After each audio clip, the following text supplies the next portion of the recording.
Welcome, Bo Safkin, Forgetting the Forest for the Trees. Forgetting the Forest for the Trees. Thank you very much. Now, my fellow Toastmasters, this may be the first time you've seen me, maybe the too many times you've seen me. What I want to tell you tonight is the story about how I can take all of you to go on the same journey I took over the last year, which was turning yourself into somebody who doesn't think in small chunks, but thinks as the entire pie. So, how am I doing this? If you ever close your eyes for just a second, I want you all to think about a time when you've ever heard the following idiom. Somebody could not see the forest from the trees. You might have heard it in a job interview, you may have heard it at an evaluation, you may have heard it even on television. Americans use idiom, there are folks that aren't from America, to really express more than the words say. The forest from the trees is an expression of how folks can't actually see. They get stuck in specifics and forget to pull back to look at the big picture. It sounds very easy. I mean, how many people, it's just a sentence to some people, does that sound easy? Thank you. It's not. It's really not. Because what you're doing is not simply trying to change your method of thought. You're trying to change your entire self. Because it is a huge journey. So we're going to go through a couple points and take these. Because why do you want to listen to me? In the last year, I've raised my base salary 43%, simply following 3 steps. So your choice. You can either continue to tune out, enjoy 5 minutes, or you can go on the journey of magic and mystery. Who's in? Everybody. Good.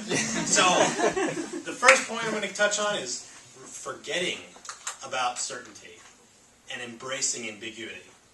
The second one is going to be about continual education, and the third is asking the magic question, for which I'll tell you later.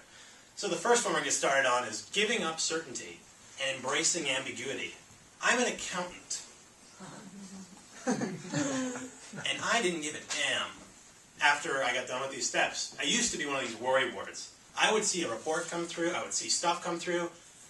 Whew! You can ask any of my buddies who have known me long enough. I get into detail to the point where people did not like seeing me come to their desk. Right? So I would be asking as to exactly how many decimal points out do I need to take your expense report to ensure that I get a complete view of your percentage usage of blah, blah, blah, blah. That was serving me great as a staff accountant. But if I wanted to get into something better, I had to think about, is there something I'm really not catching here? The catching point was I let go of getting down to that and just looking at the general picture as, all right, this guy is submitting a whole bunch of stuff. Why is he submitting so many more reports about this, like travel, transportation, versus actually meeting with clients? And it turned out to be, after looking at the percentage of all salespeople, all whatever, I was noticing a specific group of people that spent more money on transportation were getting less sales than people who spent it actually with clients. I tell you what, I put that to my boss, and they're just like, really? So we followed the trend and started trending people opposed to actually me just going in there and trying to make sure every decimal point matched. Point 1. There was a bonus for sure on that one. So that one is about just taking a step that you've been doing. It doesn't have to be accounting. It could be anything. A process that you are very good at, stepping back for just a second and thinking about it in a more broader sense as your manager would. If you think like your manager, guess what your manager wants to do? The next step past them, so helps out. This is an example applied to your world. Second one I'm going to show you guys is I want you to be continuing your education all the time. If you are just a worker, it's not a negative connotation, but if you are a unit-tasking worker and you want more, I'm not saying get an MBA, because an MBA is just an excuse to spend money and not go do anything. It's a matter of go ahead and find what you want to do about that job. What excites you? Accounting sucks. Sucks, Carter. Hate it. That's why I decided I don't want to do accounting anymore, even though I do accounting. So what I've been getting more is process. Why do we go through this? How does this happen? Why do we have to follow that? Kind of giving you a solution and kind of a guess to the third point, but you have to always wonder, now what do I need to get me to that point? What kind of education? Who do I need to know? What do I have to do? That's the beginning of my Toastmasters education. Because I knew I had to be a better speaker and be on the ball anytime someone asked me a question. We're not talking about using my initials. We're talking about going out, making sure that when I am asked a question, I'm going point to point to point, very good, and everyone can understand what I'm talking about. And that in itself, this education you're getting today, and for as you continue with Toastmasters, is invaluable.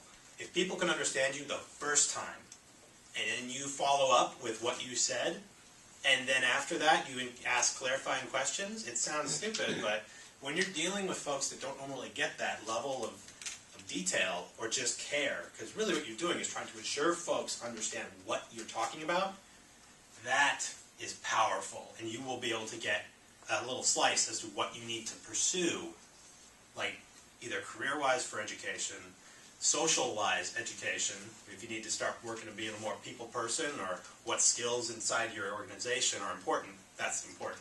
Well, duh. Third one, the magic. This is the thing that took me from where I was to where I'm getting right now, and continuing, is asking why.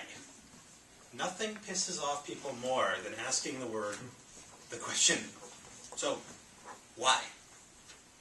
This one is paramount to your growth. If you wish to be in a management position or somebody where you're managing or doing something even on your own, if you're an entrepreneur, asking why is powerful.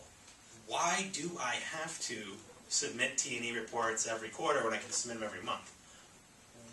Why do people need to use this system? Why do we need 3 systems to do what one system does? I mean, that's pretty basic stuff, but you'll be surprised because the why question is open-ended for a reason. It forces you to take the root, to find the root of the problem by starting at the head, or the tip of your problem. And you will create a tree all the way down until you start finding specifics. And at that point, you can act on every single one. Because if you need something from that department, this one, this one, this one, you have specifics and have a goal in mind. This is why we need to find a solution to X. This one has already gotten me a promotion, and I'm working on another one. Not being out here boasting, I'm just making the point that I was an accountant. I asked 3 things. I made sure that I had gotten rid of the idea that I have to have everything 100% perfect in order to get anywhere or do anything. I had to make sure that I was continually educating myself to new processes, new softwares, and new procedures, and the better world around what I'm trying to do, and then asking why. I guarantee you guys, you go ahead and you try any one of those 3, make it a hat trick and do all 3, you will find yourself in a better position tomorrow. Maybe not tomorrow, maybe not the day after, but when you put those into practice, you will see a difference. So with that, I wish you and thank you for coming to Toastmasters.